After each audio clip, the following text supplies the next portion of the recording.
Hello everyone. In the previous class, we have seen about heating effect of electric current. Similar to other effects, electric current flowing through a conductor also produces magnetic field. The magnetic effect of electric current is also known as electromagnetic effect or electromagnetism. In 1820, a physicist Hans Christian Ørsted pointed out that a current flowing through a wire would turn the magnetic needle besides it. This showed that the electric current produced a magnetic field. This electromagnetism is generally used in electrical equipments like fans, motors, hard disks, or giant electromagnetic cranes, as electricity can be turned on and off, also electromagnets. Now, magnetic field produced around a conductor. When a current carrying conductor is passed through a cardboard and connected as shown in the figure, we can trace down the magnetic lines of forces using a compass needle along with the direction of the magnetic field. Now, when the current is passing through the conductor, we can see that when we put a magnetic needle on the cardboard box, it is observed that the magnetic needle will be deflected, and if we point with a pencil on the North Pole, we make a mark and place the compass in all the suitable places. We observe that a circle is being made. Similarly, on the other sides of the paper, when you make it, we'll come to know that the magnetic field comprises of concentric circles which become bigger and bigger. These lines of forces can also be visualized using iron filings put around the conductor. It can be seen that if the current is unchanged, the magnetic field reduces as the distance from the wire increases. Therefore, the concentric circles representing the magnetic field lines of forces are shown bigger and rarefied as the distance from the wire is increased, as you can see over here. If the current through the wire is increased, the intensity of the magnetic field also increases. Now, if the current is increased, it is observed that the concentric circles come close to each other, indicating the strength of the magnetic field has increased. So the concentric circle come very close to each other. The direction of the magnetic field produced can be understood by simple rule that is called as the right hand thumb rule. The right hand thumb rule states that imagine that you have held the conductor in your right hand in such a way that the thumb points in the direction of the current. Then the direction of the fingers is in the curled fingers in the direction of the magnetic lines of forces. This law can also be visualized using a screw. If screw is assumed to be held along the conductor and the screw is rotated such that the screw is rotated in the direction of the current, direction of the magnetic field is as the rotation of the screw. This rule is also called as the Maxwell's corkscrew rule. Now let us see the magnetic field produced by a current through a circular loop. We have seen about magnetic field produced by a straight current carrying conductor. The magnetic field produced in a current carrying loop is similar to that of a straight carrying conductor. When the current passes through the loop, magnetic lines of forces are produced. At each point of the loop, as we go away from the loop, the wire, the concentric lines of forces representing the magnetic lines of forces will become bigger and bigger. The right hand thumb rule can be used to find the direction of magnetic field at each point on the loop. As the magnetic lines of forces come near to the center of the loop, it is seen that the arc becomes a straight line. So over here, using the right hand thumb rule and a compass, we can identify the north and the south pole of the magnet. As you can see over here, the magnetic lines of forces are moving in this direction, from that is in clockwise direction, and in the P part it is moving in the anti-clockwise direction. So the north pole comes in the upper part and the south pole in the lower part. Now what can we do? What can we do to increase the strength of the magnetic field produced in this case? As in the as in the straight line connecting in the straight wire and in a single loop, the strength of the magnetic field is very low.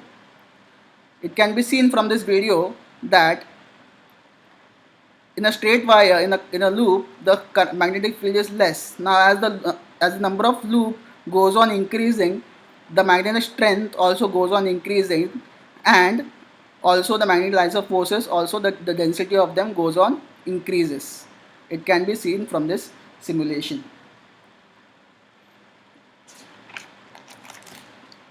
Since if we can increase surely the strength of the magnetic field using high current, but as seen in the previous session, that if high current is used, there are chances that the wire may burn, resulting in the melting of the wire, and the device may get damaged. So to avoid that, we can make an instrument called as the solenoid, which is made up of loops. So what is a solenoid? When a copper wire with a resistive coating is wound in a chain of loops like a spring, it is called as a solenoid. The property of the magnetic field of a solenoid are similar to the magnetic field produced by a bar magnet. One of the ends acts as a south pole and other end acts as a north pole. Now if you observe carefully, inside of the solenoid, the magnetic lines of forces are parallel to each other. This means that the intensity of magnetic field within the solenoid is uniform.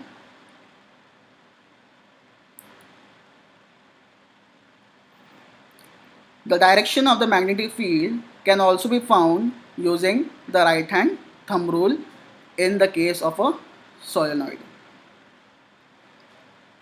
Let us go further. When a current carrying conductor is placed in a magnetic field, it experiences a force. It is observed that when current increases, when the current moves from top to bottom, that is from upper part to down part, wire bends in the position C. Whereas when there is no current, the wire doesn't move at all. And in the case when the current is moving from bottom to top, it is observed that wire bends and comes to the position B. Over here we can see that the wire is placed in the magnetic field of a horseshoe magnet. The magnetic field is moving from north to the south, and when the current moves from bottom to top, the position of the wire comes to B. Thus we can say that the force, since it is the wire is moving, we can say that the force is acting on the wire. Now this behavior can be explained by Fleming's left hand rule. Now the Fleming's left hand rule states that according to this rule, the left hand, the thumb, the index finger, the left hand of a thumb, the index finger and the middle finger are stretched so as to be perpendicular to each other. If the index finger is the direction of the magnetic field, if the index finger is the direction of the magnetic field and the middle finger points in the direction of the current, then the direction of the thumb is the direction of the force on the conductor. Remember this, whenever we are using Fleming's left hand rule, first you have to use our index finger to point in the direction of magnetic field. If you are using a permanent magnet, it is from north to south. Whereas second thing that you have to use is the direction of the current. So when you place your finger in the direction of magnetic field and the direction of the current, automatically you will come to know what is the direction of the force acting on the wire. So now when there is no current, so therefore there is no magnetic field produced in the wire, therefore the wire remains in the position A. When the current moves from bottom to top, if you can use your Fleming's left hand rule over here, position your fingers in the perpendicular direction to each other. So the direction of the magnetic field is inside the paper. Magnetic field perpendicular to the plane of the paper. You can point your index finger towards the paper, and the direction of the current is from bottom to top. So from this we come to know that the force is acting in the position B from the Fleming's left hand rule. Similarly, you can use Fleming's left hand rule to find when the current is moving from top to bottom. Now let us see what are the factors affecting the magnetic force on a current carrying conductor. We have seen when the current is increased in a conductor, the strength of the magnetic field increases. Second, the length of the wire. So the magnetic field strength also increases. That indicates that the force acting on a wire placed in the magnetic field also increases. Therefore, the strength of the magnetic field, the second, the current through the wire and length of the wire influences the force acting on the current carrying conductor. Now, we are applying Fleming's left hand rule, in which the direction of magnetic field and the direction of the current are perpendicular to each other. Why is that? Because when magnetic field and current are perpendicular to each other, it is observed that the force acting on the conductor is the maximum, and when the magnetic field and current are parallel to each other, it is observed that the force acting on the conductor is minimum. Since you have understood how Fleming's left hand rule works, let us go to an application of magnetic effect of electric current and the force acting on the conductor. So the first application is an electric motor. Now, electric motor is an electric device which is used to convert electrical energy to mechanical energy. It consists of a rectangular loop of copper wire having resistive coating, which is placed between the north pole of the magnet and the south pole of the magnet. The ends of the loop are connected, that is the branch AB is connected to a part assembly of split rings.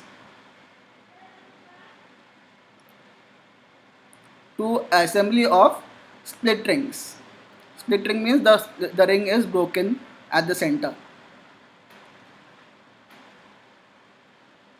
Now, this split ring, the inside of the split ring is covered with a resistive coating which doesn't allow the current to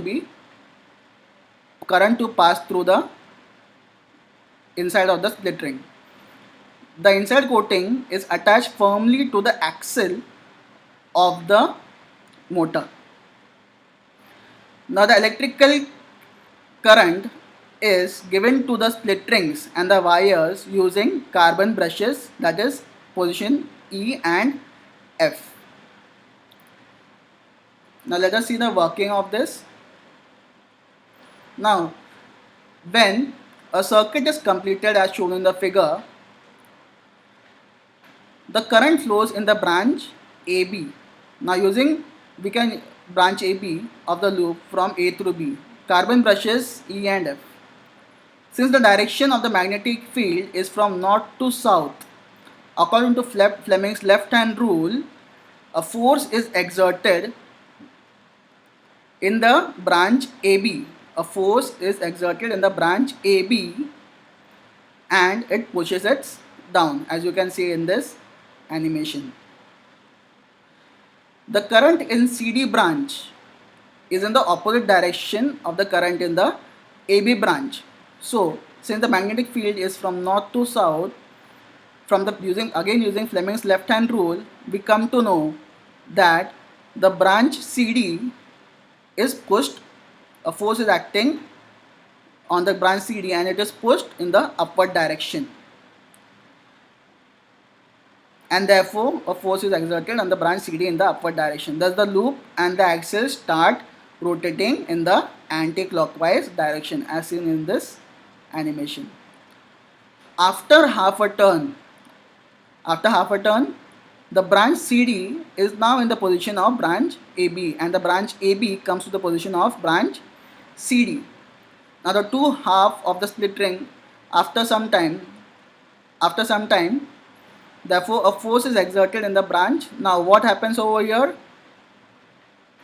Since in the branch CD is now in the position of AB, again similarly the force acting on them is down and the branch AB it moves up. So the rotation continues. Thus the current in the loop is reversed. Since in the branch CD it was moving from up to down and the branch AB it was moving from down to up. So every half cycle the current in the loop is reversed and the loop and the axle continue to rotate in the anti-clockwise direction. That is the importance of this split ring position over here. You can see the animation over here. It is showing how does it work and the reversal of the current every half cycle. Now similar to electric motor, there is a device known as galvanometer. It is a very sensitive device and is generally used for measuring the electric current or potential difference. That means it can be used as a voltmeter and a ammeter. When the galvanometer is placed in the position of a parallel to the circuit, it can be used as a voltmeter, and when it is positioned in the series to a circuit, it can be used as to measure a current meter. Now it consists of a coil is positioned between the pole of a magnet in such a way that the pointer on the galvanometer dial is connected to it. Pointer on the galvanometer is connected to the copper coil.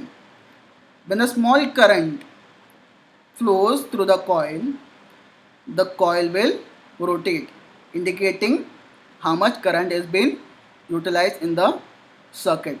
Now based on the rotation will be proportional to the current drawn. Now we know Ohm's law, that is V is equal to IR.